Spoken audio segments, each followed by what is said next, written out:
ಇನ್ನು ಬಿಡದಿ ಟೌನ್ಶಿಪ್ ಜಟಾಪಟಿ ಏನಿದೆ ಇದು ದಿನದಿಂದ ದಿನಕ್ಕೆ ತಾರಕಕ್ಕೆ ಏರ್ತಾನೆ ಇದೆ. ಯೋಜನೆ ವಿರುದ್ಧ ಹೋರಾಟಕ್ಕೆ ಸಿದ್ಧವಾದ ದಳಪತಿಗಳು. ಮಾಜಿ ಪ್ರಧಾನಿ ದೇವೇಗೌಡರ ಪತ್ನಿ ಚೆನ್ನಮ್ಮ ನಿಧನದ ಹಿನ್ನೆಲೆಯಲ್ಲಿ ಬಿಡದಿ ಟೌನ್ಶಿಪ್ ಯೋಜನೆ ವಿರುದ್ಧ ಹೋರಾಟ ವಿಳಂಬ ಆಗಿತ್ತು. ಬಿಡದಿಯಿಂದ ಬೆಂಗಳೂರಿಗೆ ಪಾದಯಾತ್ರೆ ಮೂಲಕ ಹೋರಾಟ ಮಾಡಲಾಯಿತು.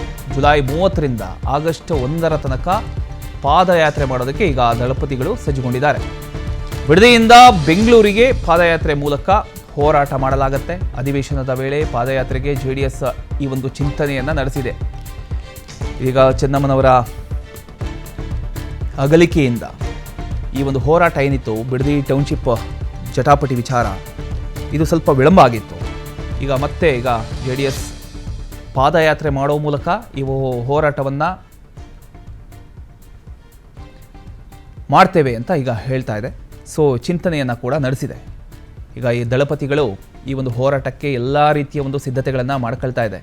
ಇದರ ಜೊತೆಗೆ ಈಗ ಒಂದಿಷ್ಟು ರೈತರು ಕೂಡ ಕೈ ಜೋಡಿಸ್ತಾ ಇದ್ದಾರೆ ಅನ್ನೋ ಒಂದು ವಿಚಾರ ಗೊತ್ತಾಗ್ತಾ ಇದೆ. ಬಿಡದಿಯಿಂದ ಬೆಂಗಳೂರು ತನಕ ಈ ಒಂದು ಪಾದಯಾತ್ರೆ ನಡೆಯುತ್ತೆ. ಹೌದು, ದಳಪತಿಗಳು ಎಸ್, ಇದರ ಬಗ್ಗೆ ಇನ್ನಷ್ಟು ಡೀಟೇಲ್ಸ್ ಕೊಡೋದಕ್ಕೆ ನಮ್ಮ ಪ್ರತಿನಿಧಿ ಹನುಮಂತರಾಜು ಈಗ ಜಾಯ್ನ್ ಆಗಿದ್ದಾರೆ. ಎಸ್ ಹನುಮಂತರಾಜು, ಈಗ ಚೆನ್ನಮ್ಮನವರ ಒಂದು ಅಗಲಿಕೆಯಿಂದ ಈ ಒಂದು ಹೋರಾಟ ಅರ್ಧಕ್ಕೆ ನಿಂತೋಗಿತ್ತು. ಈಗ ದಳಪತಿಗಳು ಈ ಒಂದು ಹೋರಾಟದ ವಿಚಾರವಾಗಿ ಚಿಂತನೆಯನ್ನು ನಡೆಸಿದ್ದಾರೆ. ಹಾಗಾದ್ರೆ ಯಾವ ರೀತಿ ಇರುತ್ತೆ ಈ ಒಂದು ಪಾದಯಾತ್ರೆ ಅಂತ?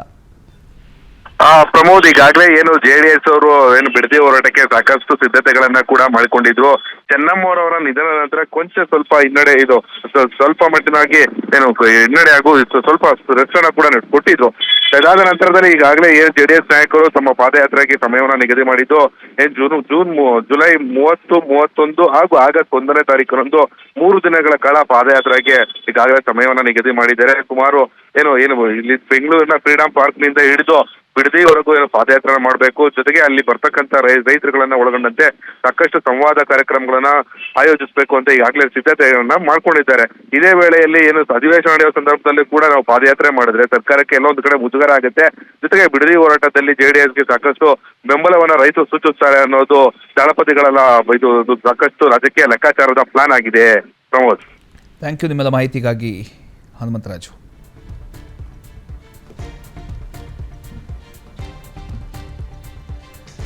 ಎಸ್, ಒಟ್ಟಿನಲ್ಲಿ ಈಗ ಬಿಡದಿ ಟೌನ್ಶಿಪ್ ಜಟಾಪಟಿ ಏನಿದೆ, ಜಟಾಪಟಿ ಈಗ ಮತ್ತೆ ತಾರಕಕ್ಕೇರ್ತಾ ಇದೆ.